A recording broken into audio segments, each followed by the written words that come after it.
Hello, and welcome to another episode of Where Were the Other Podcasts Going?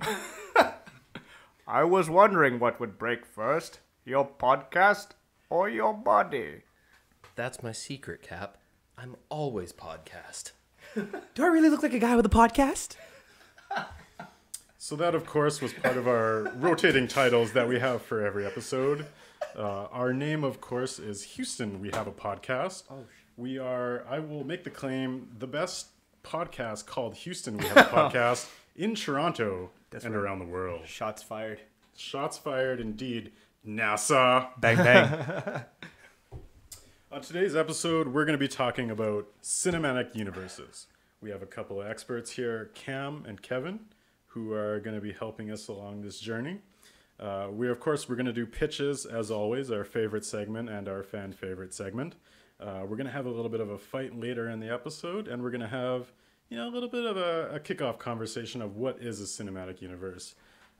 I'd also like to add that we have a special announcement in the social media update, so stay tuned for that one as well. Make sure you stay long enough past the 10-minute mark. I've been watching those YouTube analytics. I can see you guys are not listening to the whole episode. Really? All right, so let's get into it. Our two guests, Cam and Kevin, as per usual, we're going to have you guys give us a movie and a character that represents you as a person to let the audience get to know you. Cam, how about you go first? I'm going to start. My movie would be Fargo, just because it's a phenomenal movie. It is. Coen Bros. It's got like the Midwestern sensibilities, but it's like super dark. And then as a character, I'd go Brad Pitt's character in the, oh my gosh, not The Men Who Stare at Goats, Burn After Reading. That was a good character. Yup. That was a good character. Because he's super stoked all the time, and I'm not going to spoil it, but it's tragic. Actually, no, wait, I would spoil it if I said the one scene that I saw in that movie. That's probably the one. Yeah. I was questioning how Fargo relates to you as a person, but the Brad Pitt Burn After Reading character, Super stoked I all the time. appreciate that. Yeah, With right? a higher IQ. I just saw a meme of him like today, just like. That is my jam. I love that. And Kevin, how about yourself? So for the character I picked, Mike Lowry from Bad Boys, mainly because I'm just super loud and super extra, Mike Lowry. very obnoxious sometimes, but it's whatever. For the movie, I was gonna pick Ferris Bueller's Day Off, but I know it was picked already, so I had to go another way, and I decided to pick Bad Boys. Well, yeah, because it makes sense with Mike Lowry and Bad Boys, but also because I live in a very close knit friendship with a lot of guys, and we're really cool with each other, and we're all very ride to die. So you know what? Shout out to the Bad Boys. If you're listening to this, and yeah, that's pretty much me. True. Yeah. Welcome to the show, guys. And another thing that we're introducing for this episode is a very quick roundtable on what have you guys seen lately? What do we want to recommend for our audience? Paulo, how about you take it first? Oh, I was really hoping you were going to pick me first because I just realized I didn't think about this while we were... Cam, go ahead. Yeah. I just saw War for the Planet of the Apes, which was actually phenomenal. I really enjoyed that movie. Thought it was better than the second one, and I thought the second was better than the first. So Damn. right, Damn. it's on an upward trajectory. That trilogy is solid. That's rare. That's pretty cool. Kevin, how about yourself? For me, the last movie I saw that I really, really liked, it was Baby Driver. You son of a bitch. I watched it with Paulo. I know. Glad I went before him. It was such an awesome movie. What I really liked about it is that the musicality of the movie was really intertwined with all the action scenes, and it flowed so well, and really high points in the movie. Sorry, not movie, but really high points in those scenes, very big points in those scenes, really blended so well. And as a person that likes to sit down and listen to music, it was a big hit for me. So yeah, and the story was dope. You know what? I'm going to double down on that. I'm No! not even going to think of another one. No, but seriously, I want that movie to do well. Yeah. And I really liked it as well. So Yeah. I'm going to add to that I don't know. That's mine too, because I'm going to agree with that. I'm also going to add another movie to the conversation. I'm going to recommend The Big Sick. I watched this recently, and the structure of the movie, it seems like every bad chick flick that you've ever seen, that it's oh no, there's a weird, awkward, cultural difference between, the girl and his family. and it's like, oh, they're trying to blend comedy with like romance, and usually these movies never work, but everything in The Big Sick, like the comedy works, the relationship works, the family drama works. So I loved everything about it.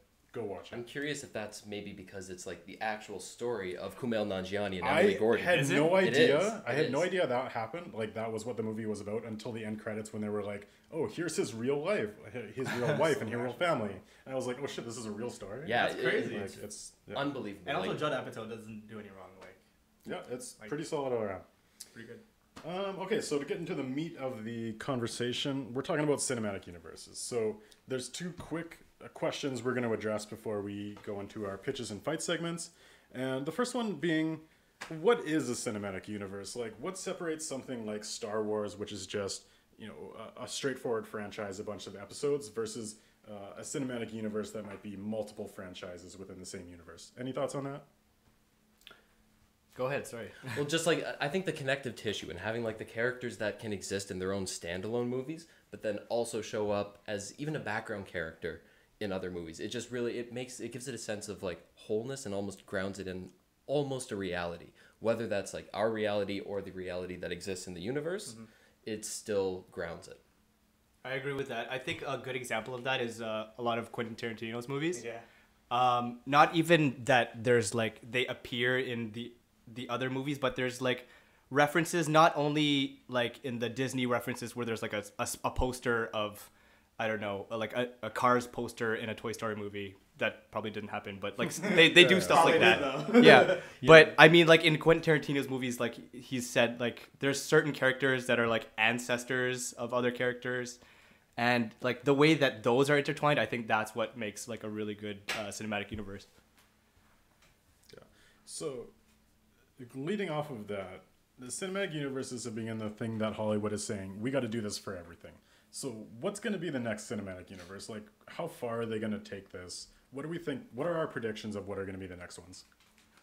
Oh, well, honestly, looking back at a couple of articles I've been reading over the last couple of months, I think the next one, well, not the next one, but in the near future, they're going to try and do a reboot of the whole Mortal Kombat cinematic universe. So, I think that's Combine it with Tekken. What's wrong with the current cinematic universe? Because it's dead. It's like, Yeah, it's like 10 years old now, right? Like, I think the last one was 1997. That's 20 years. 20 years. Oh, Jesus. I'm too drunk to do math Ourselves. right now. Yeah, seriously. But yeah, like I think a whole reboot of it and having like a separate like standalone movie for like Sub-Zero or Scorpion and have those stories told. Like I think that would be a great, cause like going back to your last episode with the whole Oh, you listen.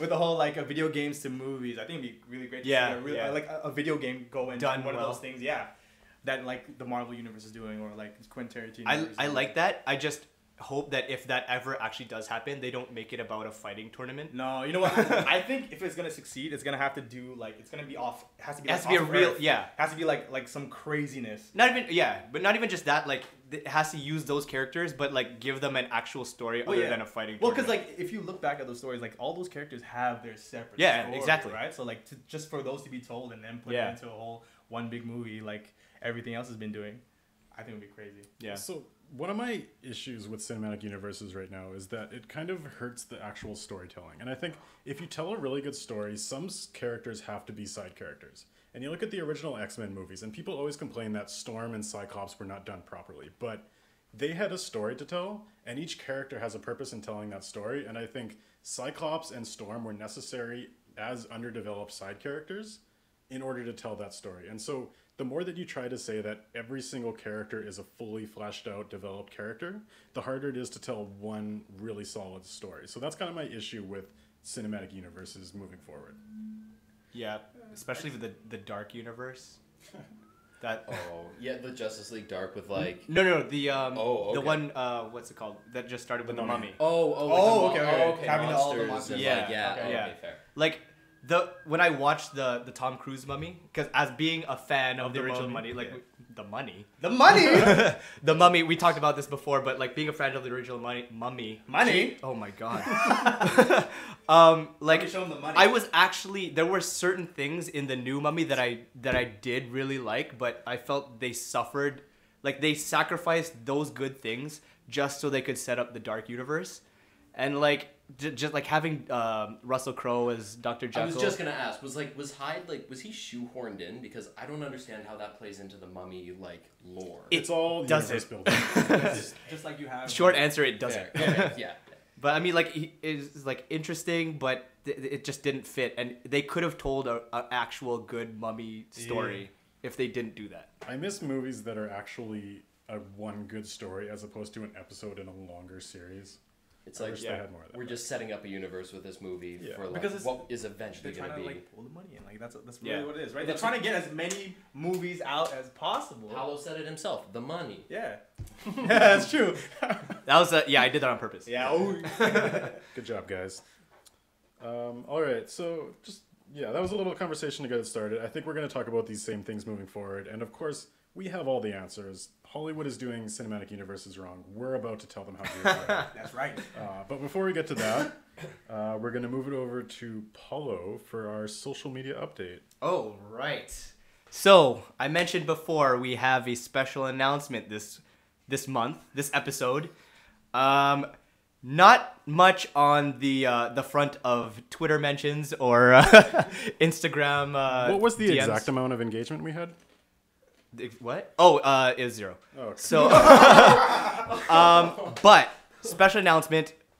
We have an agreement where we get 10 followers for this podcast. Carson gets a Twitter. 25, I start a official Houston We Have a Podcast Instagram. 50, and we're going all the way. We're making a Facebook group. If anyone still uses Facebook, I just made that up. So At 100, we're doing MySpace. Oh. 200 Asian Avenue. Anyways, but speaking of, not speaking of Asian Avenue, but we have reached our milestone of 10 followers. Carson has created the first Houston We Have a Podcast official Twitter handle. Carson, you want to say a little something about about our Twitter? Shouldn't you be saying it since you're the social media dude? I should, but I want Carson to do it. All right, fine. Do you know what the handle is? Yes, I do. It is. Sorry, I didn't even shout it out. Wow, I'm bad at my job. At HWHAP, that stands for Houston We Have a Podcast. Oh, shit. Sorry, HWHA Podcast. My bad. I can't read. English is my second language. HWHAP was taken, so we had to go with HWHA Podcast. I'll be tweeting my random movie thoughts, and also give us your thoughts of what you want on future episodes. Do you want an episode on sports movies? Do you want on fighting movies? Do you want on war movies? What do you want? Let us know. We'll put it in. Do you want to be on the show? We'll probably have like 1 or 2 people engaging us, so prime real estate for reaching out. Probably should be BTM again. Your odds are very good of becoming a guest if you send 1 tweet. Start your celebrity career with us. Yep. Also, don't forget we have our 2 audio breaks as always from our specialists Kevin and Cam.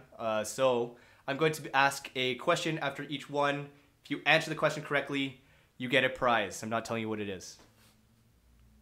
Anyways. So now we're going to be doing Cam's audio clip. Cam, would you like to give us a quick introduction before the before the audience hears it? Absolutely. So, having just recently seen and recommended War for the Planet of the Apes, my clip ties perfectly into that. It's the evolution of Caesar's speaking voice. I'd like everyone to really pay attention to the progression of his enunciation. It's phenomenal. Like for an English speaker, for a monkey, it's just impressive. Take your stinking paw off me, you damn dirty ape!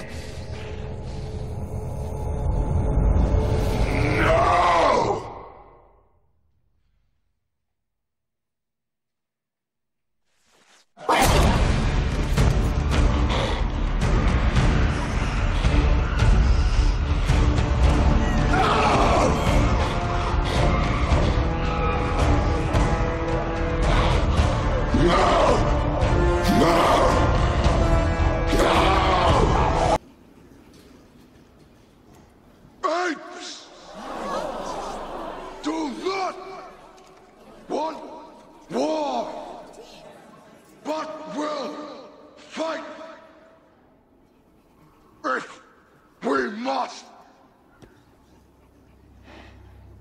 She has no one else. We are not savages. Apes fight only to survive. All right, that was an interesting one. So, for our social media game, let's say, my question to you is to you, viewer, listener, shit. The one we have. The one to you, singular listener. Who, in the first line that Caesar speaks, who is he talking to? I will accept previous roles of that same actor. For obvious reasons. All right, so that being said, we're going to go into our next fan favorite section, the pitches of the movie universes that our experts and our fearless leader have come up with. They've been working on these for about 30 minutes, no, like for about a week. And I'm going to be judging the quality of these movie universes by... Sorry. Carson almost just broke everything. I'm going to be judging these pitches by how many movies they will last for. Is that proper English?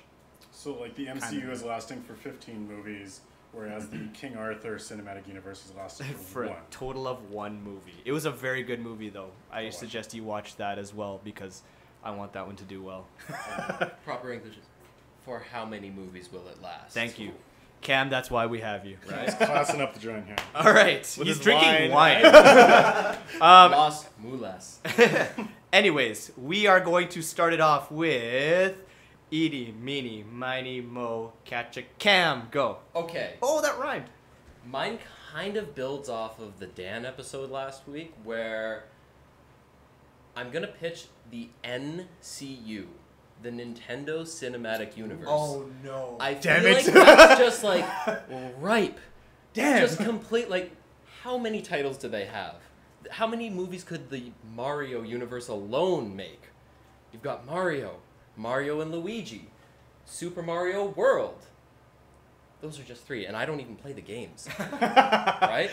On top. Okay, so for my first movie, I'm going to pitch Mario.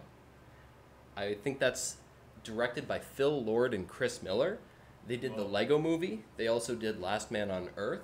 They also did Clone High. It's like kind of their TV references, but I didn't know he did The Last Man on Earth. yeah, at least they did the pilot episode, which was like phenomenal. Okay, so it's safe to say this is going to be a reboot of the original Mario movie. I hope No, so. we are not picking up from like. Okay. No. I think it's due for a reboot. All right. For Mario, I think Josh Gad would make a fantastic Mario. Oh, shit. Just because he's kind of like in the, I don't know, popular shape? culture. Like he's a, thank you. I was looking for the word. He's in the okay. he's in the shape. He now. won't hear this. You can say No. whatever you want about it. Josh Gad is not listening. No. Okay, cool. Good note. For Luigi, Ty Burrell. Ooh. I know they're supposed to be brothers, and Ty Burrell is like in his 50s or something like that. But like, in any case, he's the dad from Modern Family. That's okay. right. yeah. Also, He's in Dawn of the Dead, too. Dawn of the Dead. He's in the Incredible Hulk, or just Hulk. He's in one of those movies. He is as the boyfriend of. As the boyfriend, of, exactly. Rip Yeah, Van. yeah. Interesting. Right? Yeah. I thought that Andre Braugher would be a good Bowser as the villain. Context? Okay. He plays Captain Holt in Brooklyn Nine-Nine. Oh. I feel like he has the gravitas to pull off like a Bowser. Okay. Yeah, I can see that. So like the tone of the movie would still obviously be kind of like comedy action, but in any case, I thought that for the other kind of like side villains, we could have the Koopa, played by Danny DeVito. Because Is it like a again, bunch of Danny DeVitos? just exactly. I'm glad that you're on board with this. Just multiple, exactly the same Danny DeVito, time and time You're again. pandering to the judge right now. God I'm telling damn you. You're doing very well. Okay, good. For Boo, Louis Anderson. Louis Anderson. Is he still Yeah. alive? He at least he was Well, in he's a Baskets. ghost, right? So It fits. Also, he's a ghost, so if he's not, it still works. Arguably better. We can just like do that thing where they did for Chef in South Park, where they go back to his like old lines and just recreate it. This is terrible. Yeah. But the reason I'm pitching the NCU is because I feel like it could sustain multiple movies, standalone I would have movies, to agree and on that one. Yeah. different characters. So beyond the Mario universe, you could do like a Zelda or a Link rather. You could do a Metroid. Yeah. And The possibilities are endless. Yeah. they are endless. So for Link, I was thinking the Russo brothers could do a fantastic movie. They did Civil War. Mm-hmm. They did Community. I feel as though they could get kind of like the They did tone. Community? They did Community. Yeah. Okay. I feel like they could kind of, again, at least the pilot. Did you research what I like before you did this? Just Obviously. on the same All right. level. Okay. In any case, I feel like they could like make it a kind of like campy, fun tone, but like still get the action down because Civil War was a great movie. So what are you working towards here? Working towards Super Smash Bros. Oh! Of course, you can get your Donkey Kong movies. You can get your, again, Metroid. I think David Fincher or Darren Aronofsky would do an awesome Kirby film. Okay.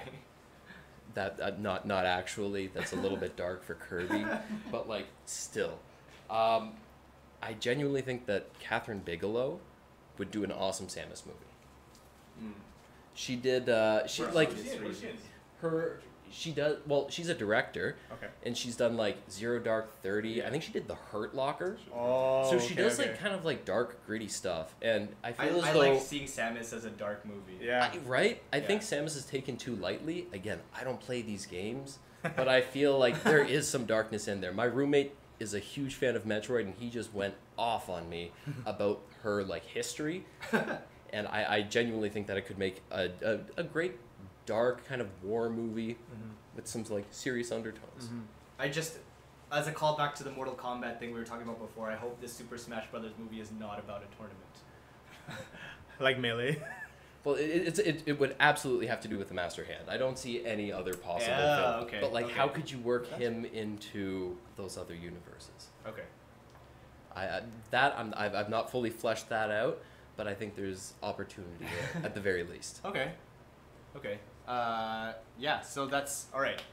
That is the NCU by Cam. Who are we gonna go with next? I am going to go with Edie, Meaty, Miny, Mo, Catcher, Tiger, Carson. Okay. So, my cinematic universe was inspired by Thor in the MCU, and I am going with the biblical cinematic Oh, universe. what? We are turning Jesus, Muhammad, Abraham, God, and Satan into superheroes.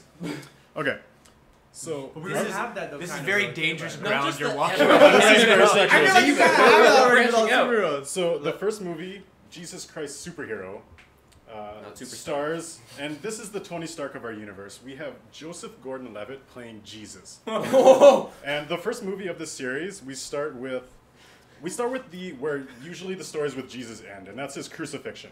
But what we realize here is that this is a test by God, played by Tilda Swinton, Of course. of course, and she's testing Jesus, and she's taking him from a regular kind of like prophet to a deity, and he passes the test, and he gets his superpowers. And his superpowers is, so we see him turn water into wine, but that's actually just a test of his powers. He can turn any liquid into any other composition of matter.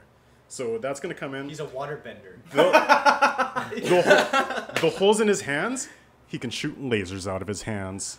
The balls on this man. That And also, he can bring anyone back from the dead. So this first movie is him, and the whole cinematic universe is about the fight for the souls of humanity of Earth. So it's which religion can get the most followers. All deities get more power by getting more worship by humans. I see shades of Constantine. A little bit. Tilda Swinton played the angel, now she's God.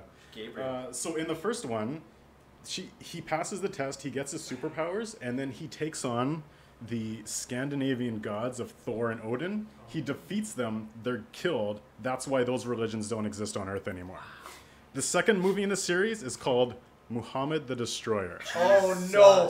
So- Okay, Carson, your studio has just been destroyed. Okay. Here's what happens. So Muhammad, played by Riz Ahmed, who was in Rogue One. Oh! Yeah, he's really- not. He's I great when he really looks, like and I him. think you put a beard on him, he can play a much more like mature looking actor. All these deities are going to be more mature. I'm afraid to be in the same room as you. seen the right night now. So what happens with him is, so where Jesus took off is like he went through his time on earth, and we see him more ascend to the heavens and control it from there. With Muhammad, he's kind of come back as saying like, Islam kind of changed a little bit from where he originally wanted it to be.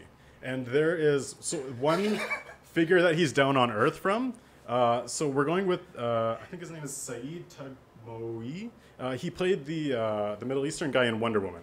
So he's playing a radical Islam leader who's really taking it to the extreme and all like kind of the negative side of the religion that we see now. But he also he needs religious followers in order to gain power. So he's against him, but Saeed's character is gaining like power for him because he's getting more followers to the religion, because he's radicalizing it, he's getting more worship.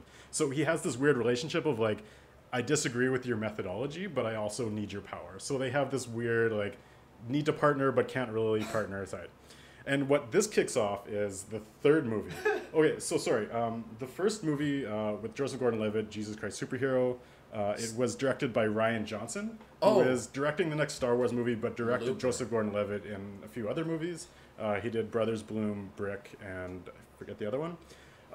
The Muhammad the Destroyer movie is being directed by Rashid Boukareb, who is a French director who directed some gritty war movies called Days of Glory, some other ones, but it's kind of that gritty nature I wanted for that film. The third movie is going to be directed by Neil Blomkamp, and it's going to be called The Second Coming. And this is, so Muhammad came down to earth. He kind of, like, the deities usually stick to the heavens. They don't want to come down to earth. Muhammad's kind of kicked it off that now all the gods are coming back down to earth. Jesus is like, I can't let Muhammad come down. I got to come down well. Abraham, played by Joaquin Phoenix, is coming down to earth.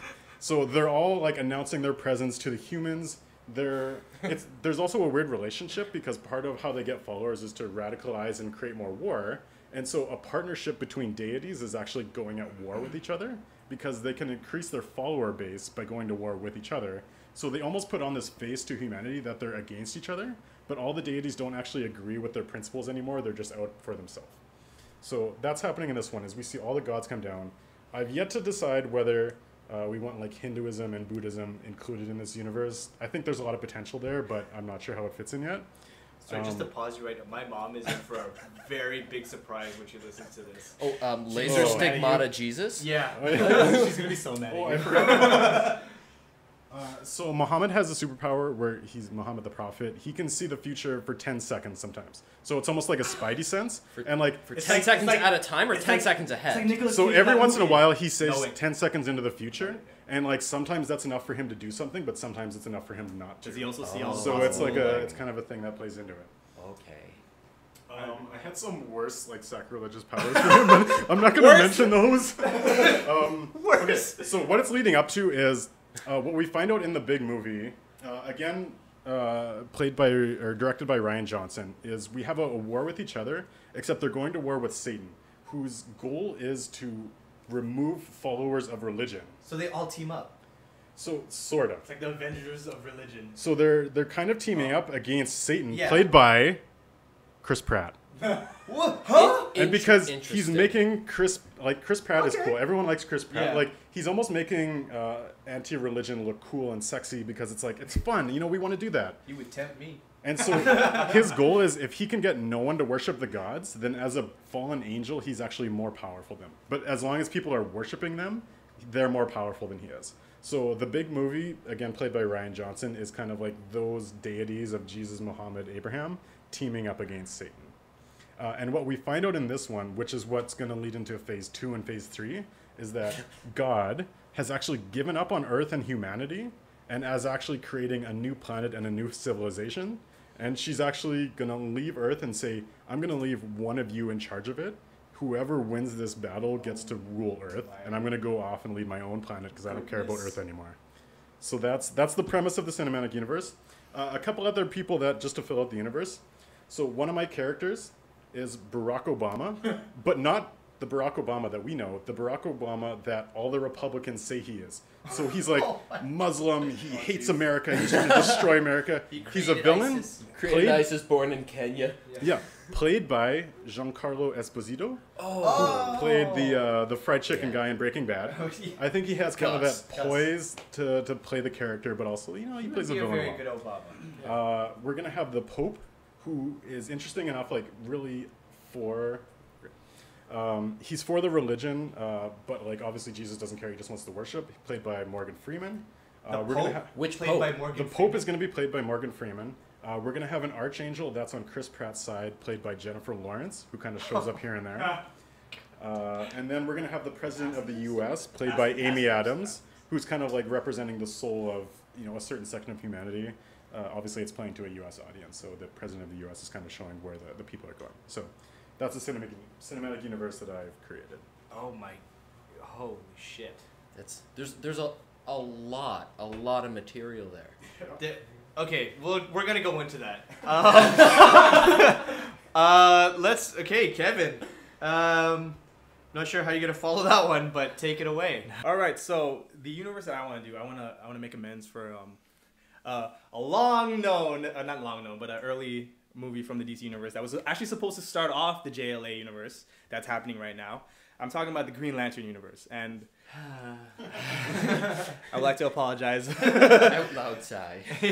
Just need to make amends for this because I watched it twice, and I wanted to give it a second chance. The second time I watched it, and I was It's a like, lot of perseverance. it was. Does it hold up? No, it doesn't. Okay. You know what? It's one of those movies that's actually worse the second time around. Shocking. I think it holds up that it's exactly as bad as it. No, it's worse. Because then you notice the even worse things.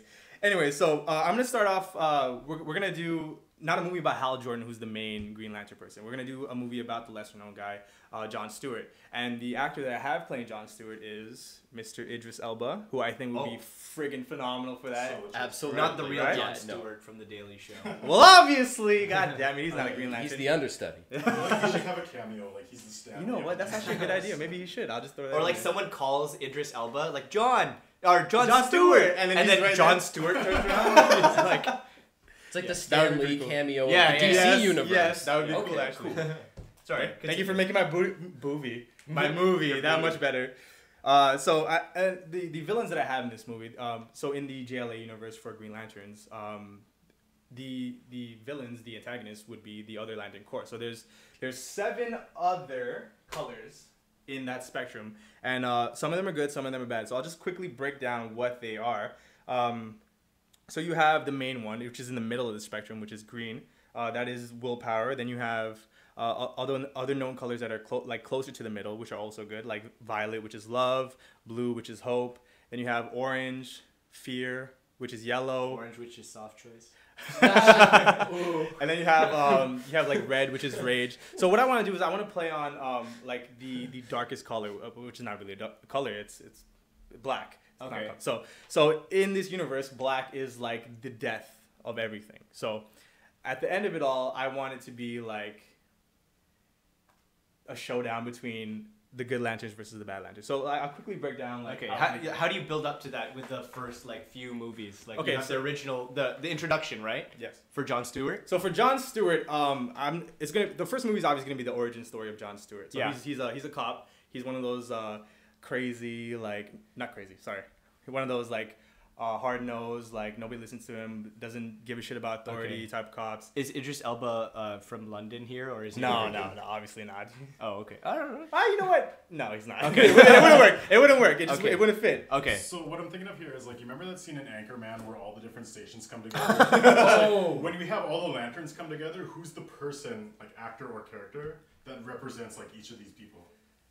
That's tough because I haven't figured out who is gonna be for those main lanterns. Cause I don't want to show all the lanterns in this whole universe. Like they'll be like some of the lanterns are not that important to this story. Okay. So like you have green, which is like the main one. Then you have black, which is the like the Okay. bad So bad those one. are the two main. So the two main ones. Are there any others? So then you have yellow. So yellow is actually gonna play a big part in. They're gonna be the tool to the black. So yellow is fear. Yeah. So it's gonna be in the DC universe. There's the main guy that brought the Yellow Corps back. His name is Sinestro, and who I'm thinking of having playing him is between Tweet people. Two people. Tweet I would people. actually have your opinion on who you think would be the better choice. So I got Hugo Weaving. Oh. Right? Who's just gonna that's play? so good. Right? Who's just gonna That's play actually every great. villain ever? Yeah. I mean, he does a good job at He it, right? does, yeah. Or He's villainous. Jason Isaacs.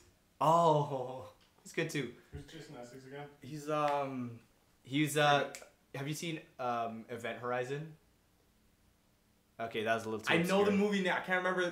Tip of my tongue. He's in so many things, but Okay. okay, Armageddon. The scientist who actually comes up with the idea of drilling the. That's also not that helpful. Yeah, sorry. I say you keep it as Mark Strong as Sinestro. Mark Strong. I think he Oh, was yeah, the he was the Sinestro in original the one, original yeah. terrible I couldn't- movie. I couldn't He was recognize- good, but But he was great. He was.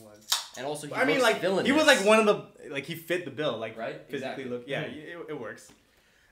So he would be the main antagonist for that first movie. So it's like yellow versus green, and like in the JLA universe, that's a big thing. That's like Okay. good versus bad. So So it's like rebooting the original. pretty one. much. Well, it's hope versus fear. So just in terms of like It's the will concepts versus of, fear. or will versus It's fear. will You're right. versus Yeah. fear, Yeah. So in that story, it's basically John getting recruited by Kyle Reiner, who's gonna be played by none other than JGL. Who? Oh, Who he's gonna be very busy. Yeah, he is. Like when you said that, I was like, shit, I'm using him too. But yeah, so he's the younger, like more like hipper. No, I said hip. He's like the prodigy child for Green Lantern. So he takes It's a good role for him. Yeah. So Hal Jordan, who's played by Bradley Cooper, dies. He's the main Bradley Cooper. I thought it would be good, right? So he's the main guy. He dies. JGL is Kyle Renner, who's the second guy. He takes Patrick Stewart. Why? John Stewart under his wing, trains him, and they go up against Sinestro. Okay. And they find out at the end of the movie that Sinestro's not the main yellow villain. It's actually Parallax, and this Parallax character was released by Sinestro and is like this parasitic, like fear-eating being. So he's the one. He comes to Earth, destroys Earth. So he destroys Earth, causing this. Not destroys Earth, but he destroys like a couple cities, just wreaks havoc, and it causes John Stewart to like push himself further to become like the Green Lantern. So at that point, that's like the first movie really. And then you got the second movie where he finds it's more of like a dramatic movie. So he finds his wife. John Stewart. Yeah. So who's actually a Green Lantern as well. Oh, sorry. So he finds so he falls in love with this Green Lantern. They have this whole love thing going on, and then eventually she gets killed in the second one. Okay. And then he's just broken down. So it's really just more of a dramatic build up to the next movie. Yeah. And then the next movie he finds out that she can be brought back to life by the Black Lantern. And that's when the Black This Lantern. is the big one. So that's when the Black Lantern comes in, and like he finds out, okay, so the Black Lantern is all about death. You can bring back people from the dead. He uses people from the dead to do his bidding, but he doesn't know that specific part yet. Okay. So he just knows that she can be brought back, and like It's like that's his main Emotep. thing. Sure, yes. It has traces of the mummy. There you go. So he does whatever he can. So he goes scours the universe, and that's how big this whole thing is. Because like all the other lanterns are other parts of the galaxy. So that would be the main part of that third movie, and then the fourth movie, or like the last part, he finds out that the cost to bring back his wife, his love, is far too great. It would cost like the death of like planets and Sacrifice. Exactly. He has to give up his wife. So in order to get the Black Lantern to bring back his wife, he would have to kill like so many other people, and that's when like side lanterns would come in. Like obviously he would meet them, and so on and so forth. And then at some point during this entire thing, he defeats Parallax. I don't know where it's gonna be. Parallax is the yellow lantern being. Yeah. And then he finds out that it's Hal Jordan, who was actually converted over.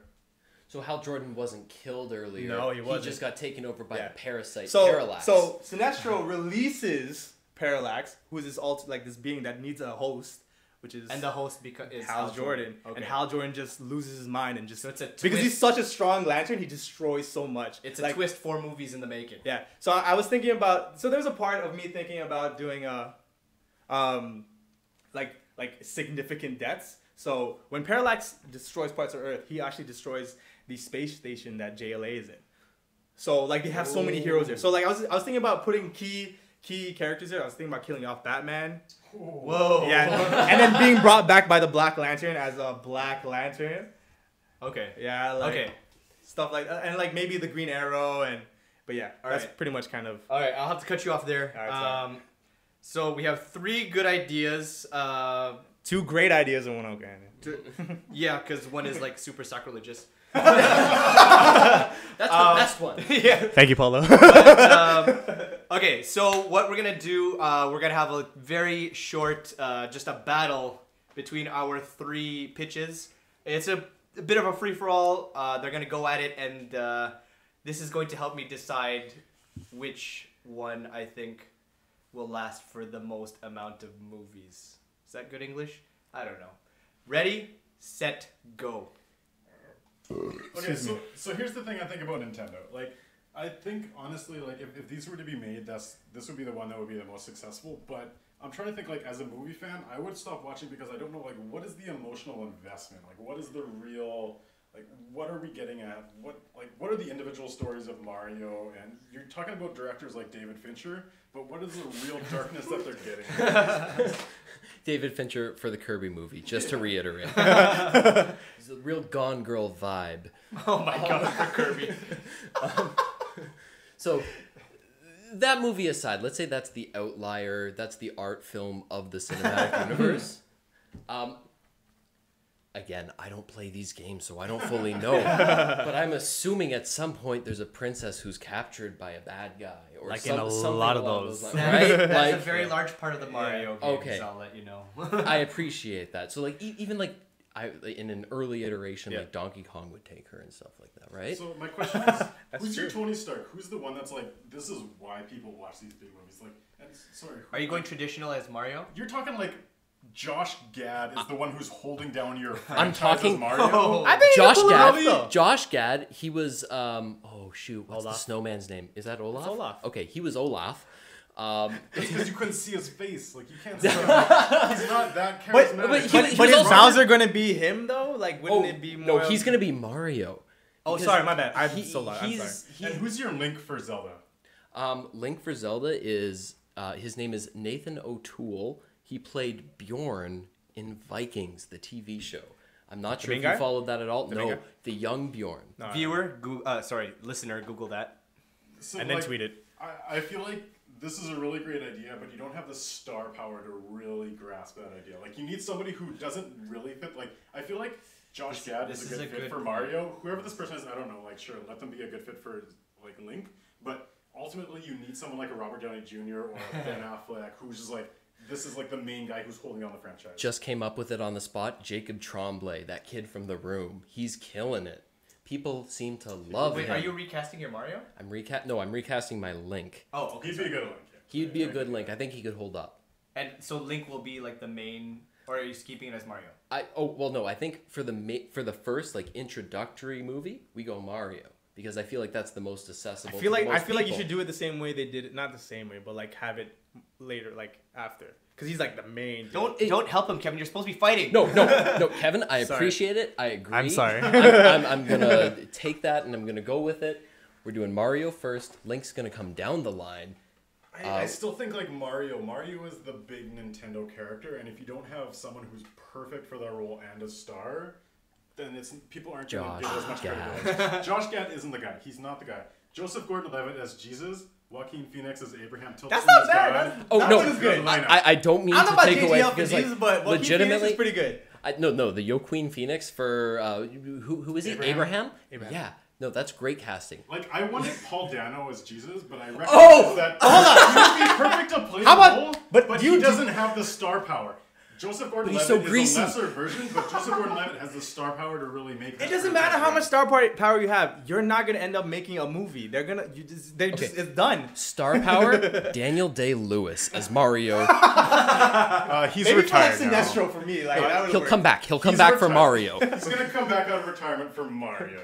With Phil Lord and Chris Miller, done. That's not gonna work. I think that Danny DeVito idea was so good. That was a good one. As the Koopa? That was a knee slapper. That was good. It will hold up. It will hold up. As just a bunch of Danny DeVitos crawling around on the ground trying to get Mario, Josh Gad, or Daniel Day-Lewis Mario, and Ty Burrell Luigi. Come on. And time. Okay. That was the most polite Canadian fight for these pitches that I've ever heard.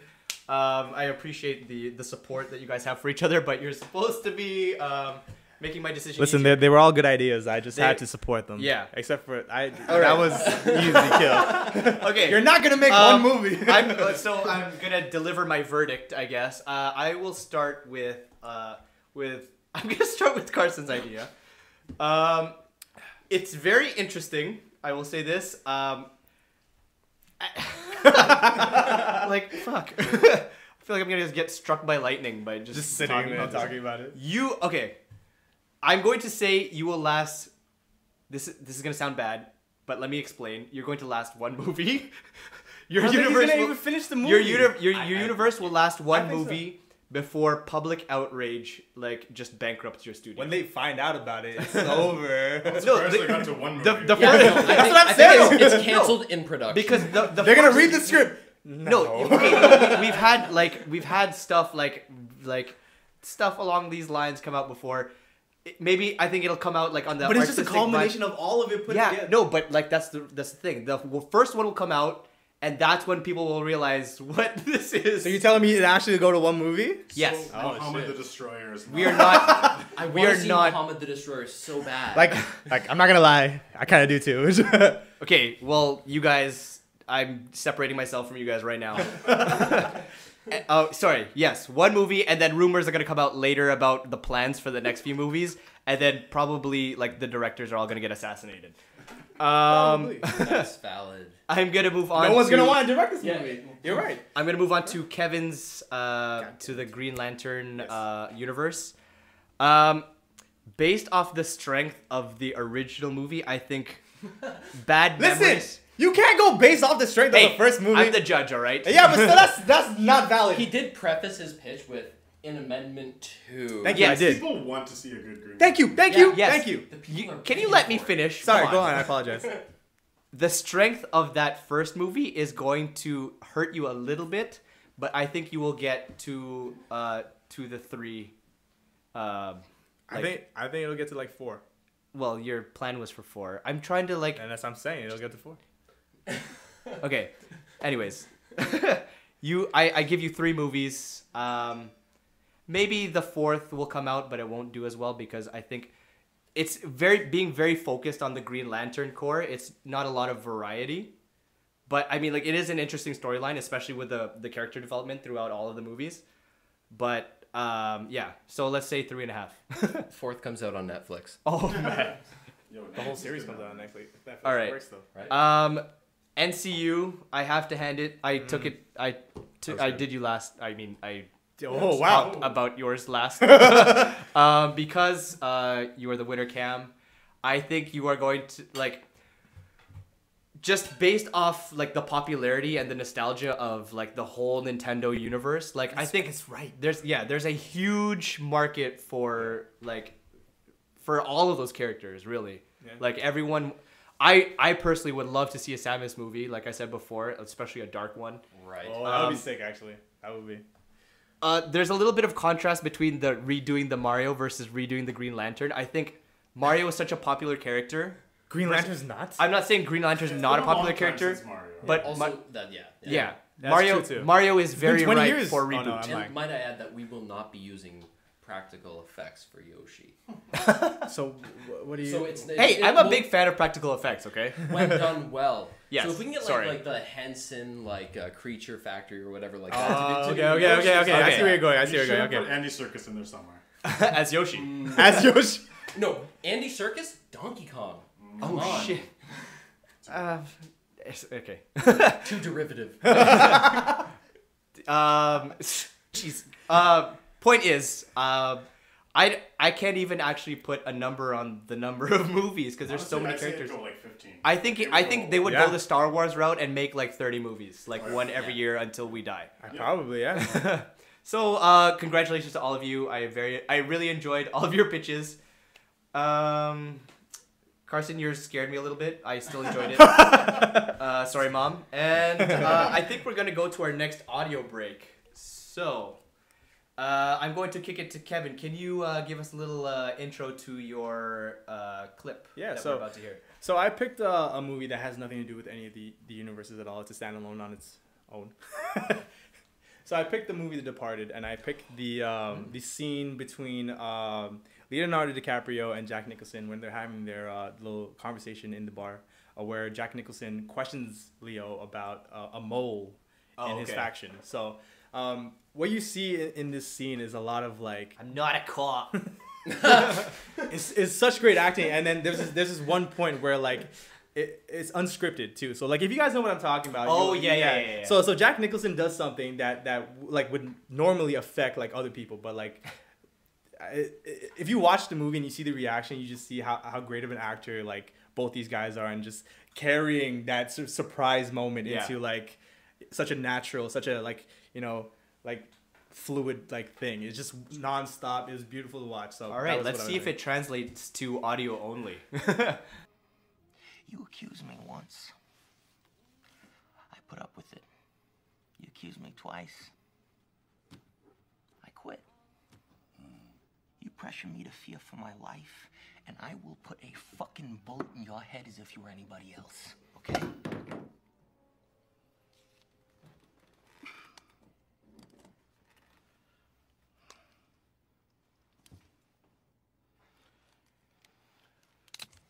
Got something you wanna ask me?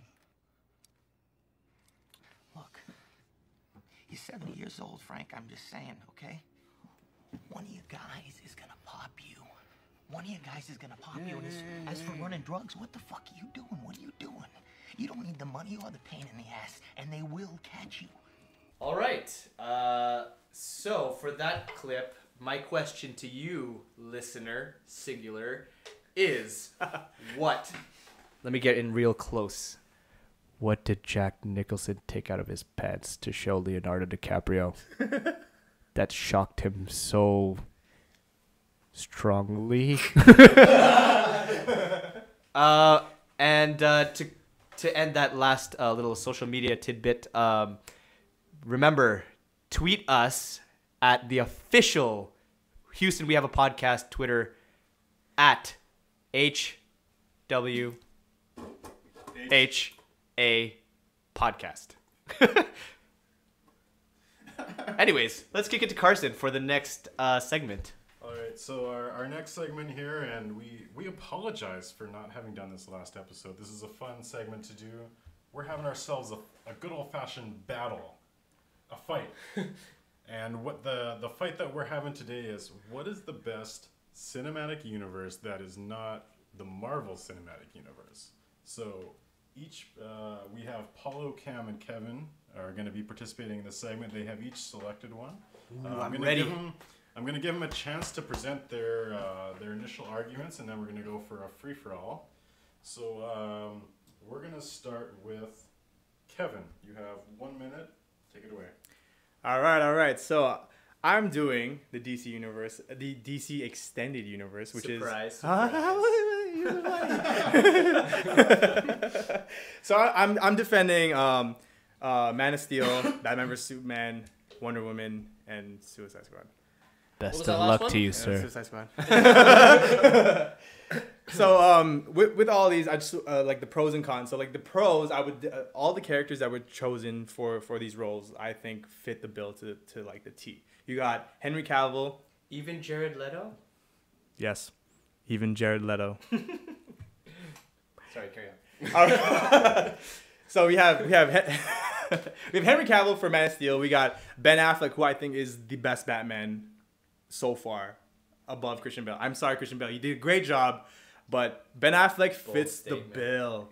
Like every Wonder Woman, Gal Gadot. Oh my God, let me tell you. After I watched that movie, I fell in love. And you got Deadshot, you got Will Smith, fits the bill perfectly. You got Harley Quinn, who's played by Margot Robbie. So that's for the casting part of it, it's great. Storyline, I think it's Okay, your time is up. Oh, come on, man! That's your minute. You can do this later. Cam, what is Carson your is a more argument? I savage just want judge to than me. so cut off at storyline for the DCEU. Fuck you, Carson. So I'm Smart gonna move. argue in favor of the View Askew-niverse. For those not familiar, that is the Kevin Smith film universe. That includes Clerks. It includes Chasing Amy, Dogma, Mallrats, Clerks 2, Jay and Silent Bob Strike Back. Essentially, all of these movies are standalone movies. They work on their own, but they exist within a common universe. They have characters that exist between movies. They have different roles in each movie. Jay and Silent Bob, they have their own universe wherein they have created a comic book. These are side characters from Clerks who have their own movie and have created their own comic book within that movie to become famous. They've got an animated universe. They've got a television universe. They are expansive. And if it were up to Kevin Smith, they'd probably have like a Clerks 3, Mallrats 2, and a bunch of others. Fortunately, they've not involved like Red State and Tusk into their universe, but just based on the expansiveness and the wholeness of the universe, I love it. I've got to say it's the absolute strongest. And Paulo, what is yours? All right, I'm taking on the MonsterVerse. That includes Godzilla, King Kong, Godzilla versus King Kong. Godzilla versus King Kong. You know what? I'm gonna throw Rodan in there. I'm gonna throw Mothra in there. This is just a fucking awesome universe. Just who doesn't love big giant monsters destroying shit and people try to figure out how to deal with it? Like it's just the concept of that, like just the action of these larger than life I'm not gonna say characters. Well, no, actually, they are. Are they characters? They have been made into characters a little bit. It could be done a little better. I will give you that. But these are characters, and once they do it right, oh shit! I just Oh shit! Once they do it Game over. wait. Once they do it even more right, this is gonna be a really awesome universe. I have to say, like, and the people that they have on board are. That they have on board already are very cool, and on to build on Cam's point, having them as separate movies without having like not so much build up to a bigger movie like versus each other. Okay, in time's itself. Damn it! So, like, I'll let you guys talk more about it, but here's some initial questions I have for you. So, I'm going to challenge you guys a little bit on yours. Kevin, Yeah. the DC, does it have a vision? Like, it seems like they're changing every movie to fit with whatever it seems like the popular opinion is. Do they have a vision? Does this work for cinematic universe? Hold off. Cam, for yours, why does it need to be a cinematic universe? Is this anything more than Easter eggs, or is there a reason for them all to be in the same cinematic universe? And for Paulo, they have never had a good protagonist. They've had good monsters, they've had good side characters. How do you have a movie in this universe that has room for a good protagonist? Because they haven't done it yet, and with the format of what they're doing, it doesn't seem like you can. So how do you I do got that? you. I got you. So I'll let you guys take it away. I'll open it up. Fight away. Oh, just like a free for all. Free for all. Sorry. What was your question to me again? What is the actual vision of the DC universe? And do Vision they is have a in vision? Vision is in the MCU. Hey, hey. Get out of here. All right, you know what? The reason why there's been so much difficulty in creating such a good, like a human protagonist in the MonsterVerse is because it's not about the humans strictly. It's about the monster. Like the focus has to, like, you want a Godzilla movie to be about Godzilla. You want King Kong to be about King Kong. And the latest one, like terrible. the King Kong Skull Island, I will give you that. It was not that good. Like all the human characters were, I'll say, underdeveloped. But again, the focus is to be on the monster. Like this is what the universe is about. Because they are building up to the big, like the King Kong versus Godzilla, which I think is gonna be fucking awesome. See, I would have to disagree because I think it feels like every movie's a reboot for each one of those big monsters. So how are you gonna have a reboot every single time and then have that big fight if it's never gonna get there because of all those reboots? Really? You gonna say that to me, DC? Huh? Whoa. What reboots are we talking about? Listen, Batman has so many reboots because it just stands the test of time and it can be told over and over and over again, right? So you're telling me what is the View? What was it? The Vision. The Vision. Sorry, I keep forgetting that word. I'm very drunk. I'm sorry. So the Vision. Okay, so if you pay attention to any of those DC movies that I was talking about recently, you will notice that there's so many parts of it that relates very closely to a lot of the comics. And I'm talking about like Batman vs Superman, for instance.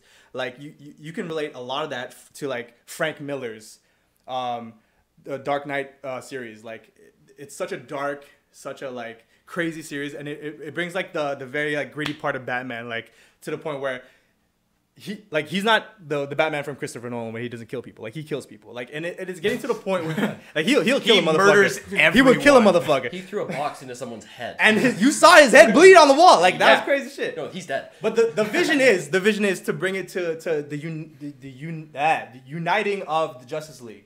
If I may, Yeah. the vision of the DCEU Yeah. is to mirror the MCU as best they can. I think they're working up to Darkseid, who is essentially DC. But did you know? Well, hold on a second.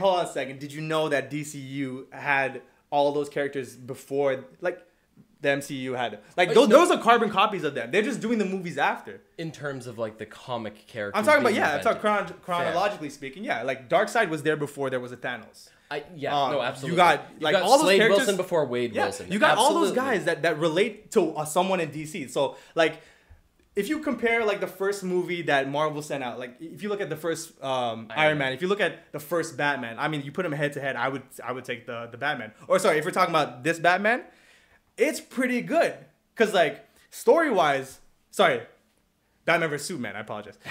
Story wise. Like there's very little holes in it. Like the only in Batman versus Superman. yeah, there's very little holes in it. Disagree. I just want to point out that your judge wrote a 10,000 word report of how many holes there were in it. But go on. 10,000. He's not. 10,000. He's not lying. Carson doesn't joke. They're counting. Well, DC. I still think it holds up against like for the vision wise. The main thing is to get Darkseid. Like they're trying to unite all these specific guys, like the Flash, Aquaman, Batman, Man of Steel, who is dead in the movie right now currently. Superman's not coming back. No. No, you don't think so? So like, that's the vision is to fight this one big bad guy. Yes, it follows the one of the Avengers, but I think it's gonna end up being like that much greater than that one. You know, but I think that the issues with that, like it's such a good contrast with the simplicity of the MonsterVerse. Like we're not trying to like build all these separate like. But you have so branches much of character development for all these guys that are done wrong. What do you mean? How are they done wrong though? Like, Give me an example. okay, let's start with Suicide Squad then. Oh shit! All right, bring it on. Let's go. Character development.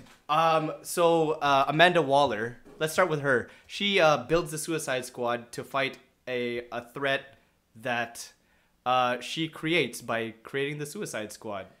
Oh well, that's more of a story issue than it a is. character development. But of the Suicide Squad, how many of them have backstories? How many of them are like fleshed out characters? On this note, might I interject to say that this is why the View Askew universe, the Kevin Smith universe, is so strong. Get out of here! They've got backgrounds. You get Jay and Silent Bob introduced in Clerks #1. You know what? Silent Bob doesn't even talk. So Yeah, like- man. Does that even really count? But for a character who doesn't talk, Yeah, that backfired. look at his development. Right? Exactly. If He you're going ended to up compare it talking to the in the last DCEU, you're going to see that. But those are different like relative to him. That works for him.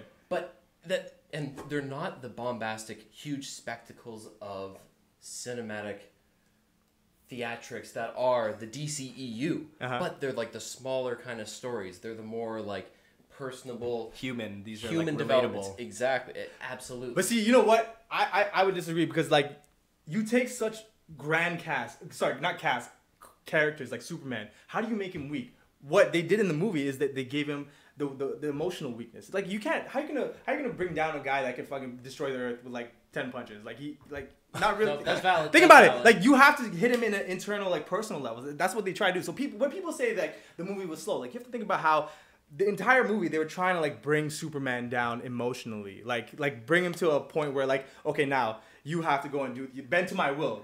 Make someone who characterizes good, make someone who characterizes all that is good do something bad. But I don't think that the average viewer is sitting there thinking like, oh yeah, that's right. like a savage, he snapped Zod's neck last movie. Yeah, he like took out a whole building full of people. First of all, he didn't take the building full of people out. no, Zod that was threw him in. No. But think You're about it. right. Granted. These are guys. Okay, so like in the scene where he snaps his neck, like those are two guys that are equally strong. Other people can do that to each other who are equally strong. That's not that big of a deal, right? Like when you say that, that's how he killed him. Like the fact that he killed him is more of a big deal. Well, the fact that he that's what I mean. chose to kill him, And in right? such a personal way. It's not like he laser beamed him from afar. He grabbed his neck and he turned it until he died. And like there's the character development. He's choosing to go the dark path to for the greater good. Right? So like you have like there's the little things. Like people think, oh, snap his neck, it's done. No, he had to choose to do that. He had to choose to fucking Look. I don't want to go and watch a friggin' Superman and Batman movie to have a philosophical discussion about life, alright? I want, like, if I'm watching something like a spectacle like this... No, you just want a couple of monsters breaking buildings. Because it's awesome! Like, look, if you could do that right... Oh, shit, I just screwed myself over again. but I'm saying they did it right, though! 3 times now? Alright, I'm gonna officially throw in the towel. No, but seriously, like, it's... Again, the simplicity of just having, like, these monsters and having... The human element hasn't been developed yet that well. Because they're not But human. I'm joking. Go on. the human characters. Like, I'm crossing my fingers for King Kong versus Godzilla. But once they figure that out... Sorry, you're crossing your fingers for human development in King Kong versus Godzilla. Yes. When the character development did not exist in the movies preceding it. Yes. So you are hoping the character development happens in the next movie. That is correct. The second movie. They'll get to it. I'm hoping they will. Hey, the DC universe started out with Green Lantern. Listen! Valid point. That movie was terrible. But it's not counted in this one. But can I say the View Askew universe started with Clerks, a movie made for $40,000 between Kevin Smith and his buddy Scott Mosier. They just, a couple of guys doing it, who That's on the true. ground level developed a couple characters. Couple guys, what? On the ground level doing it. A couple guys doing it. On the ground level. On the ground level, guys. On the ground level. But for real, I genuinely think that cinematic universe has like the most character development. They stand alone Because they have on nothing their else. own, They have nothing else. That's all they have. Like you take in that they don't have superpowers. no, not just that. I mean, like because you have people that are like superhuman. The fact that you can put great character development into that, like it kind of like resonates with people too. I mean, yeah, I get it. To be There's honest- that extra added factor of them being like these gods, but also human. Genuinely, that's why I'm excited for Thor Ragnarok. Yeah. And let me just put in a pitch for Thor Ragnarok. Yeah, Because I that'd be think sick. Taika Waititi is going to do an unreal job of humanizing those characters in the MCU, the gold standard. Listen, This is why we weren't he's allowed right. to pick the I know. MCU. I agree. You're right. Okay, so to wrap this segment up, I'm gonna give you guys each a chance to have a final statement. Again, I'm gonna go to Paulo and say, like, what does a good movie in this universe look like when you focus on monsters so much? Like, how do you have room for a good protagonist, the human characters that we actually care about?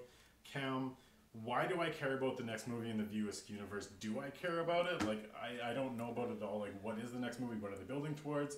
And I would almost say the same thing for Kevin. Like, why do I care about the next movie in the DCEU universe? It seems like they're going to change it every time. So we'll start off with Paulo. All right. So I'm gonna start this off by referencing the original, like the really really old cartoon of the Godzilla TV show. Oh, That one was amazing because they had the balance between between Godzilla as the character and the human team. They weren't the focus, but they were supporting Godzilla. okay. So, like, I know it sounds weird, but they can't just keep having Godzilla as a mindless dinosaur with, like, shades of, like, not humanity, but, like, shades of feelings where he's, like, doing things for a reason. I think they should go all the way and, like, actually buy into the idea that he is on our side so that we can actually have that real fight between not necessarily him and King Kong, because the same concept holds true with King Kong, but like Rodan and Mothra and all those other monsters, like once they do it right, come on, man. So Godzilla is the one we're character developing, right? Huh? No, but King Kong has that too. Like they started that in the last movie. I see what Yeah, you're saying. Okay. they started that Not executed. in Skull Island. They started Maybe. that. He was their protector of the people on that island. once they gotta bring everything together. Like they have the pieces there. Just once they bring that together, that balance between the humans supporting King Kong and Godzilla, because they're not the focus. Once we have that and the focus on the monsters, because you go to a King Kong or a Godzilla movie to see King Kong or Godzilla, then it's all gonna come together, and it's going to I think it's gonna be a bigger spectacle than anything that the DC universe comes up with, because they've been striking out until Wonder Woman, and also What? I can't say anything bad about the VSQ what's universe. Your, final closing argument. So, Carson, you asked why do you care about the next film in the VSQ universe? And my answer is you don't. You don't care at all. Nobody does. That universe has been dead for a little while. But the next movie's going to be so friggin' good. How about that you're going to want to see it. You're going to clamor to see it. You're going to be like, what are Jay and Silent Bob up to? What are the adventures of Chronic and Blunt Man up to? Can you name I can't even argue against him. Can I? The next movie? I would have said Clerks 3, but I feel like that's an actual thing that's in like production. I'm going to go for Dogma 2. Oof. I feel as though building on your kind of pitch for, religious upheaval, let's just say, there might be a space for a Dogma sequel where we have Buddy Christ Jr. Is the True North trilogy part of the VSQ universe? I do not think so. Okay. I think they are separate. Okay. I appreciate your asking that. That's why I brought up Tusk earlier. I don't think it's a part of the universe. I don't think Red State is. Though it would be rad if they were. Because again, that would just add depth to the universe. I agree with you on that. As a Saskatchewan native, I am most looking forward to Moose Jaws. Yep, I completely understand that. Yeah, that's as you should be. If you would have just said Moose Jaws is the next movie in the universe, you might have won it just on that. But anyway, we'll move on to Kevin. Drop the ball. All right, so you asked me where this is gonna go. So so for the DCU universe, I feel like this universe is, I don't want to sound like snobby when I say this, but like I feel like it's more catered towards like people that know the backstory of like a lot of the characters and of the story. Because like when you watch like movies like Batman vs Superman and Wonder Woman, you see like little Easter eggs kind of pointing towards actually mainly Batman vs Superman. You see little Easter eggs pointing towards like the coming of Darkseid and Flashpoint Paradox that's going to be like coming up eventually, where it just, the storyline it's so hidden in those movies, and like if you know it, like then I guess you could have that a certain appreciation for it. But like if you're just a regular moviegoer and you don't know anything about it, I can see why people don't have that genuine like liking to it and feel like it's boring, feel a little lost in it. But like if you know the comics, it's a great thing, and it's leading to a thing where it's gonna be so multidimensional, like actually, because like you're gonna have the Flashpoint Paradox where he goes back in time and then he affects something that's gonna change the entire timeline, right? So like it's gonna be it's a waiting game. Like it's just a few movies away for it to be like really great. Like it's just setting. It's like little dominoes setting up. Right now it's not great. Once they get it right, they're right now though. They're good. I'm right there with you, Kevin. Once they get it right, they're good right now. But setting the stage. So okay, here's my thoughts on the Met. You get a movie like Wonder Woman that is like, as much as I like it, it's okay at best. Like it's a decent movie, it's fine. Everyone's saying, "Oh my God, the DC universe is back on track." Everyone wants the DC universe to succeed. Yeah. You even look at this conversation here. We spent the most amount of time talking about the DC universe. It's the big universe that we want to succeed. Huge. Like if the MonsterVerse gets one movie that does okay, which honestly, like they haven't done anything yet, and like the Kevin Smith universe, it's like. Again, like I love all of those movies. Yeah, is there a reason for it to be a cinematic universe? I don't know. Like I feel like it's more of an Easter egg at this point. But like, in terms of what is a good cinematic universe, I'm gonna give it to Kevin for the DC extended universe, and that's not just because I'm a DC fan. I was gonna say no, that is absolutely because you're a DC fan. No, it's not. It's because he knows. It's only partially because I'm a DC fanboy, but like. You talk about business, you talk about what a cinematic universe is right now, and it's like it's about getting people interested, and like people are, regardless of whether it's good or bad, people are always talking about the DC extended universe, and I feel like that's kind of what came through in this argument of like we want it to succeed, we want to talk about it, we want to like see these characters succeed. So in my opinion. And they don't want to mirror like MCU. Like think about it. They set the gold standard. Like imagine trying to do what they're doing but different. Like that's very hard to do. And you're coming after your first standalone movies for this universe are coming like what 8 years after, maybe more.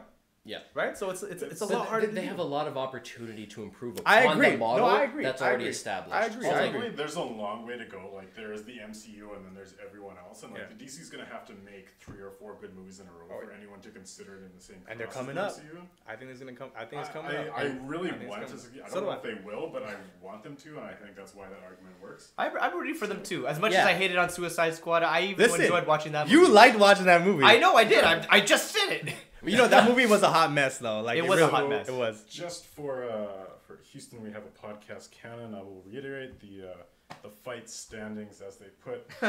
It's Carson at 2 wins, Kevin at 1 win, Paulo at 0 wins. Oh jeez.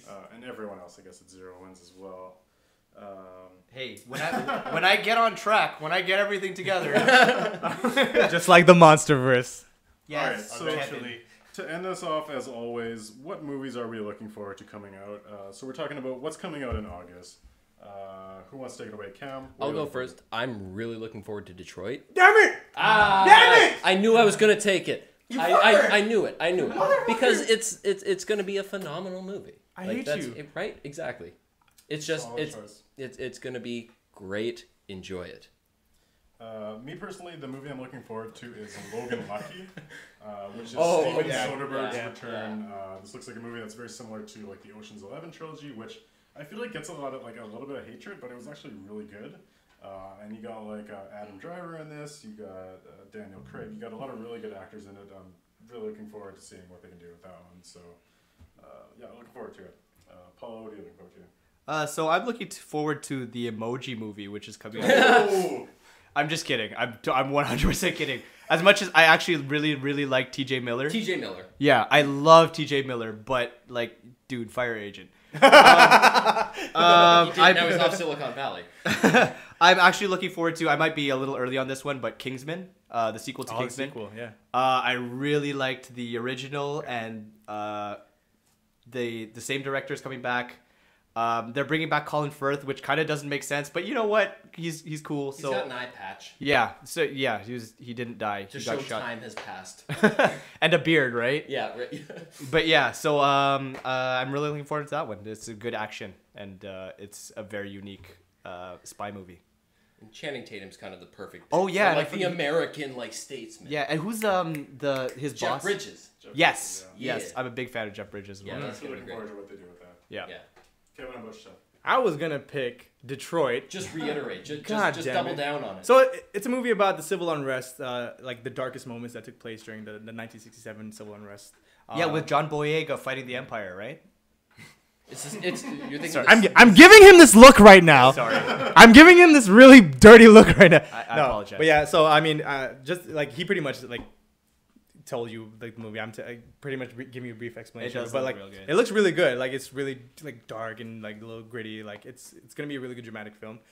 But if I was gonna pick something else, just to like, pick something else, I would say The Dark Tower. I think you guys talked about that last time. But I mean, just to see. A double down of the double down. Listen, might as well. Double down on Idris Elba. Oh yeah, that's my dude. But just to see Matthew McConaughey play like the bad guy, I think for me that's like the main thing. That's gonna be really good, I think. And this is a Stephen King film. So my issue I've never read his books, but they look. Detroit is that John Boyega keeps wanting to do these dramatic films, but it's just like be charismatic. Like that's what you're good at. I just want you to see him be charismatic, but he keeps wanting to be serious, and I'm like, I don't want you to do that. Just be Finn in Star Wars.